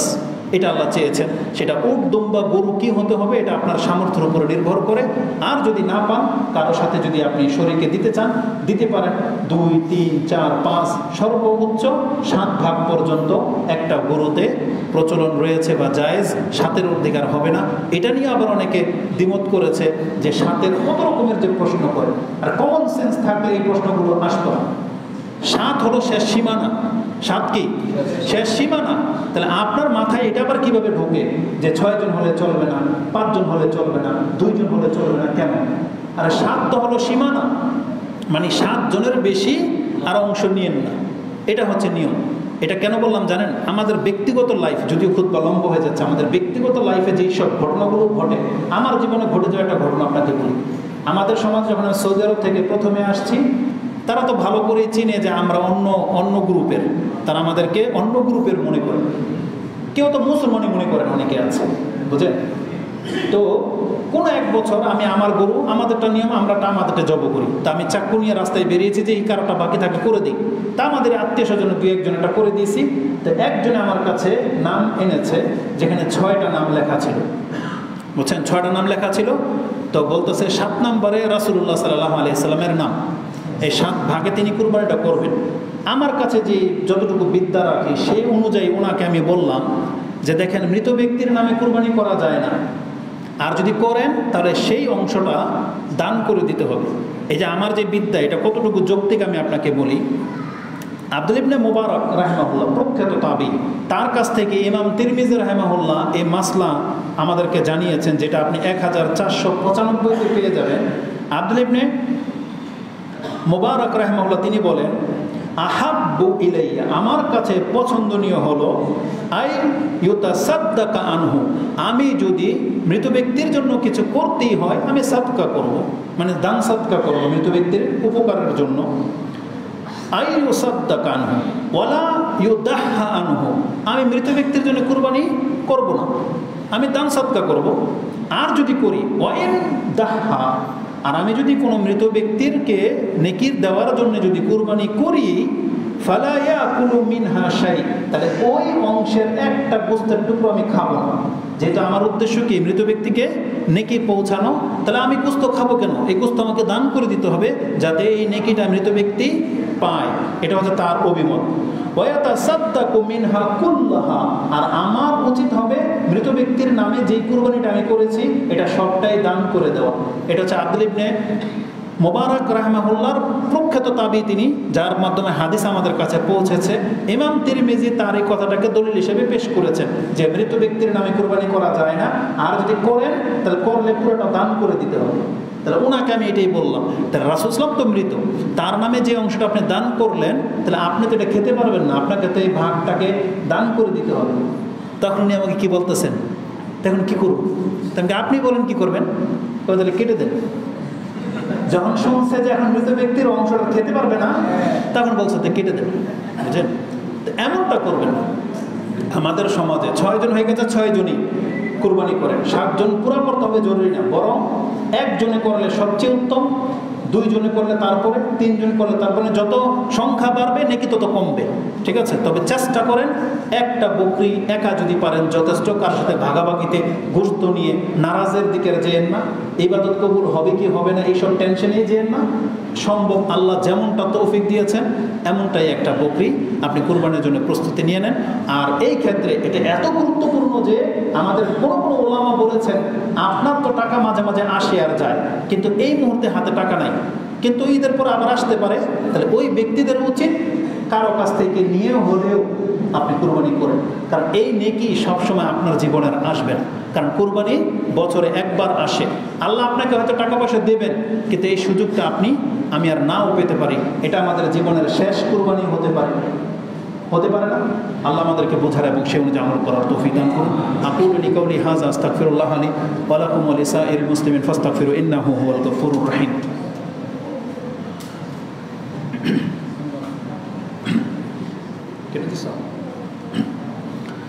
আলহামদুলিল্লাহি রাব্বিল আলামিন ওয়াসসালাতু ওয়াসসালামু আলা আশরাফিল আমবিয়াই ওয়াল মুরসালিন নবিয়িনা মুহাম্মাদিন ওয়া আলা আলিহি ওয়া সাহবিহি আজমাইন ওয়া বা'দ। বর্তমান প্রেক্ষাপটে নেটের জগতে আপনি বক্তব্য শুনতে গেলে দেখবেন একজন আরেকজনের বিপক্ষে বলতেই থাকে। এই যে আমি যে বললাম যে মৃত ব্যক্তির নামে কুরবানি করা যায় না, একটা হাদিস বাকি থেকে গেছে, এই জন্য ওকে জিজ্ঞেস করলাম যে কেটে দিয়েছে কিনা। ওই হাদিস যদি এখন না পেশ করি তাহলে এরা বলবে যে এই মোল্লা একটা জানে আর একটা জানে না। তো সেটা হচ্ছে এই, আবু দাউদে একটা হাদিস রয়েছে যে আলী রাদিয়াল্লাহু তাআলা আনহু তিনি রাসূলুল্লাহ সাল্লাল্লাহু আলাইহি ওয়াসাল্লামের জন্য এক্সট্রা বকরি একটা জবা করতেন। তাকে জিজ্ঞাসা করা হয়েছে, আর হাসান আল বসরি তিনি বলেন কালা রাআইতু আলিয়ান ইউদাহি বিকাবশাইনি, তাকে আমি দেখেছি 2টা বকরি জবা করতে। ফাকুলতু লাহুম, তাকে জিজ্ঞেস করলাম মা হাযা, এটা কি? একটা তো আপনার, তো ওইটা কার? ফাকালা ইন্না রাসূলুল্লাহি সাল্লাল্লাহু আলাইহি ওয়াসাল্লাম আওসানি আন উদাহিয়া আনহু, রাসূল আমাকে ওসিয়ত করে গেছেন আমি যেন রাসূলের জন্য একটা ছাগল সবসময় যেন কুরবানি করি, এটা আমাকে ওসিয়ত করে গেছেন। ফাআনা উদাহি আনহু, তার এই জন্য আমি রাসূল সাল্লামের পক্ষ থেকে একটা বকরি কুরবানি করে থাকি। এই হাদিসটা ইমাম আবু দাউদ কোট করেছেন। এই হাদিসের 2টা জবাব রয়েছে। এক তো হাদিস সহিহ না, যেটা আমরা আগেই বলেছি, দুর্বল হাদিসের উপরে আমরা আমল করিও না, আপনাদেরকে আমরা শেখাবো না। এই হাদিস এক তো দুর্বল। দ্বিতীয়ত হচ্ছে যদি এটা কেউ আমল হিসাবে নেয় তাহলে তাকে এটাও জানতে হবে এখানে রাসূল সাল্লাল্লাহু আলাইহি ওয়াসাল্লাম শুধু আলী রাদিয়াল্লাহু তাআলা আনহুকে এটা ওসিয়ত করে গিয়েছিলেন। আর আমরা প্রত্যেকে জানি মৃত ব্যক্তি যদি কারো কোনো ওসিয়ত করে যায়, এটা যাকে ওসিয়ত করবে এটা সে পুরো করবে, এটা সবার জন্য না। যদি এটা সুন্নাহ হতো তাহলে আমি মনে করি বা আমাদের আলেমরা এটা অবশ্যই মেনে নিয়েছে, আলীর চাইতেও বেশি অগ্রগণ্য হচ্ছেন আবু বকর সিদ্দিক এবং ওমর রাদিয়াল্লাহু তাআলা আনহু। তারা যদি এটাকে সুন্নাহ মনে করতেন, আবু বকর জীবন এটা ছাড়তেন না। কারণ আবু বকর রাদিয়াল্লাহু তাআলা জীবন চলে যাবে কিন্তু সুন্নাহ ছাড়বে না, তারা হচ্ছেন এমন ব্যক্তি। ওমর রাদিয়াল্লাহু তাআলা তাই, এবং মর্যাদায় অবশ্যই আলী রাদিয়াল্লাহু তাআলা হচ্ছে যে ওমর এবং আবু বকর রাদিয়াল্লাহু তাআলা বেশি মর্যাদাবান। তাহলে এই আদেশটা যেহেতু তারা রাসূল সাল্লাল্লাহু আলাইহি ওয়াসাল্লামের পরবর্তীতে খেলাফতে তারা 2 জনে ছিলেন, তাহলে তাদেরকে রাসূল করে যেতেন, কিন্তু এটা করেন নাই। যদি আলী রাদিয়াল্লাহু তাআলা আনহুকে করে গিয়ে থাকেন তাহলে এটা তার অতিরিক্ত একটা আদেশ, যেটা তার পরিবারের লোকদেরকে তিনি করে গিয়েছিলেন, এটা সুন্নাহ হিসেবে প্রতিষ্ঠিত করার জন্য না। এই জন্য আমরা বলবো মৃত ব্যক্তির জন্য আপনি কুরবানি করা এটা সুন্নাহ না, এটা নেকি আপনার বেশি প্রয়োজন। আর যদি কেউ করেন তাহলে আব্দুল্লাহ ইবনে মুবারক রাহিমাহুল্লাহর এই ফতোয়াটাকে নিয়ে নেন, তাহলে যেই পশুটা আপনি আপনার বাপমার জন্য করেছেন যারা মরে গেছে, বা যেই ভাগ, তাহলে সেটা আপনি খেয়েন, এটা আপনি পুরো দান করে দেন, তাহলে আশা করা যায় নেকিটা তাদের কাছে পৌঁছবে। আল্লাহ আমাকে এবং আপনাদেরকে কথাগুলো বোঝার এবং সে অনুযায়ী আমল করার তৌফিক দান করুন। আল্লাহর কাছে আমরা তৌফিক কামনা করতেছি আল্লাহ এই 10 দিনকে উত্তমভাবে হক আদায় করে তোমার বন্দিগি করার তৌফিক দান করো। আমরা যেন এই 10 দিনের মান সম্মানকে রক্ষা করে চলতে পারি, আল্লাহ তুমি আমাদেরকে হেফাজত করো। আমাদেরকে এই 9 দিন সিয়াম রাখার তৌফিক দান করো। আমরা যেন দান সাদকা এবং উত্তমভাবে এই আমলগুলোর মাধ্যমে নিজেদের মর্যাদাকে বৃদ্ধি করতে পারি, আল্লাহ তুমি আমাদেরকে তাদের অন্তর্ভুক্ত করো, আমিন। এবং আমাদের মধ্যে যারা বিপদগ্রস্ত আছেন আল্লাহ তাদেরকে তুমি হেফাজত করো। বিশেষ করে প্রত্যেক বছরই দেখবেন কুরবানির সময় আসলেই বন্যা, ঘূর্ণিঝড়, কোনো না কোনো কিছু হয়েই থাকে। তখন আরেক শ্রেণীর মানুষ আবার ফতোয়া দেয় যে কুরবানি না করে আপনি টাকাটা ওখানে দান করে দেন না। এই ভুলটা কখনো করবেন না, বরং প্রত্যেকটা সামর্থ্যবান মুসলিমের তখন উচিত হবে সে কুরবানিও করবে আবার দানও করবে। যদি সম্ভব না হয় কুরবানি করতেন আপনি 1 লাখ টাকার, তাহলে আমরা বলবো 1 লাখ টাকা কুরবানি না করে 50-60 হাজার টাকা দিয়ে করেন, বাকি 40 আপনি ওই বিপদগ্রস্ত ব্যক্তিদেরকে দান করেন, কিন্তু কুরবানি ছাড়া যাবে না। কারণ এটা হচ্ছে একটা শায়ের, মানে ইসলামের একটা নিদর্শন। এটা হচ্ছে আল্লাহ সুবহানাহু ওয়া তাআলার বরত্বকে প্রকাশ করা। আর বিশেষ করে আপনি ভালো করে জেনে নেন আমাদের পার্শ্ববর্তী যে হিন্দুগুলো আছে, হিন্দু রাষ্ট্র, তারা এই কুরবানির ঘোর বিরোধী। তারা চায় না যে মুসলিমরা এই কুরবানির মতন ইবাদত করুক, এটা ওদের অন্তরে গিয়ে লাগে। এই জন্য আমরা ওই সমস্ত শত্রুদের বিপক্ষে মাঠে কাজ করতে হবে। যারা আল্লাহর শত্রু, যারা পুতুল পূজারী, অবশ্যই আমাদের মুসলিম তাওহীদবাদীদের উচিত প্রত্যেকের জন্য কুরবানি করা, এবং আপনি যে কোনোভাবে হোক আপনি কুরবানি করবেন। তা আল্লাহ সুবহানাহু ওয়া তাআলার কাছে আমরা তৌফিক কামনা করি, আল্লাহ তুমি আমাদের মুসলিমদেরকে তৌফিক দান করো, এবং আমরা যদি নেকি যাই কিছু করতে পারি আল্লাহ তুমি আমাদের কাছ থেকে এটা কবুল করো, আমিন ইয়া রাব্বাল আলামিন। সুবহানাকা আল্লাহুম্মা রাব্বানা বিহামদিকা আশহাদু আল্লা ইলাহা ইল্লা আনতা আস্তাগফিরুকা ওয়া আতুবু ইলাইক। আসসালামু আলাইকুম ওয়া রাহমাতুল্লাহ।